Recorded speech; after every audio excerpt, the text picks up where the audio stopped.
Top quality और consistent performance के लिए सिर्फ सिल्वर पंप। टॉप क्वालिटी और कंसिस्टेंट परफॉर्मेंस के लिए सिर्फ सिल्वर पंप, नाम याद रखना।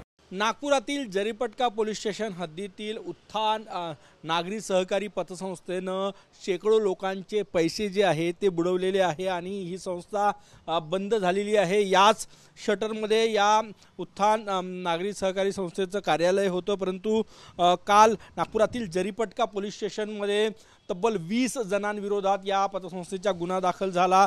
त्यांनी शेकडो लोकांचे पैसे जे आहेत ते बुडवलेले आहे, त्यामुळे हा गुन्हा दाखल झालेला आहे आणि पुढील कारवाई सुरू आहे। शेंडेजी आपल्या सोबत आहे, त्यांना विचारूया त्यांचे पण पैसे असे शेकडो लोकांचे पैसे आहेत। तुमचे किती पैसे? 82,000 रुपये। अजून किती लोकांचे पैसे आहेत? आणखी खूप साऱ्या लोकांचे असतील, इथं डेली कलेक्शन करायचे ना ते सुखदेवे मॅडम।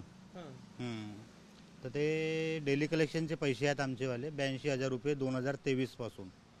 ते अवधी संपल्यानंतर पण परत नाही मिळाले आहे। मागच्या वर्षीपासून ते फक्त कारणे सांगत आहेत आम्हाला की मॅनेजमेंट बॉडी बदलणार आहे, नवीन बॉडी येणार आहे, त्याच्यानंतर तुमचे पैसे मिळतील।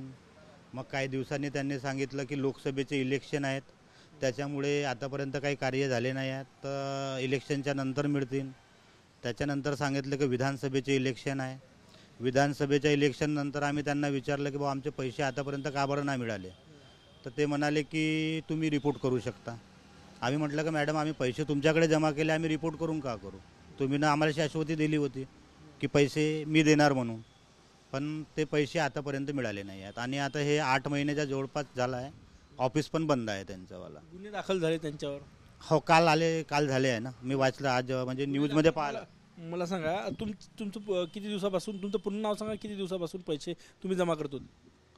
आम्ही करीबन त्यांच्याकडे डेली कलेक्शन 4 वर्षापासून करत होतो। अगोदरचे पैसे बरोबर मिळत गेले, पण 2023ची पेमेंट अजून नाही मिळाली आहे। लोकांचे पैसे अडकले तुमच्यासारख्या?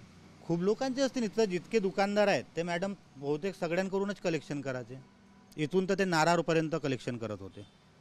नक्कीच शेंडेजी यांच्यासारखे शेकडो लोक आहे, याच ठिकाणी ती बँक चालायची। मी तुम्हाला परिसर दाखवतो, ज्या परिसरामधून संपूर्ण पैशांची रोज वसुली केली जायची, पैसे गोळा केले जायचे पिग्मी एजंटद्वारे, परंतु आता सगळे पैसे बुडालेले आहे आणि त्यामुळे हे बघा, हे शेंडेजींचं दुकान आहे। या लाईननं जेवढे काही दुकानं आहे सगळे या ठिकाणी या उत्थान नागरी सहकारी पतसंस्था या लोकांकडनं, दुकानदारांकडनं छोट्या छोट्या पैसे गोळा करायचे, परंतु आता पैसे बुडवलेले आहे, त्यामुळे 20 जणांविरोधात गुन्हा दाखल झालेला आहे आणि कारवाई सुरू आहे। कॅमेरामॅन सचिन सयामसह गजानन उमाटे, TV9 मराठी, नागपूर।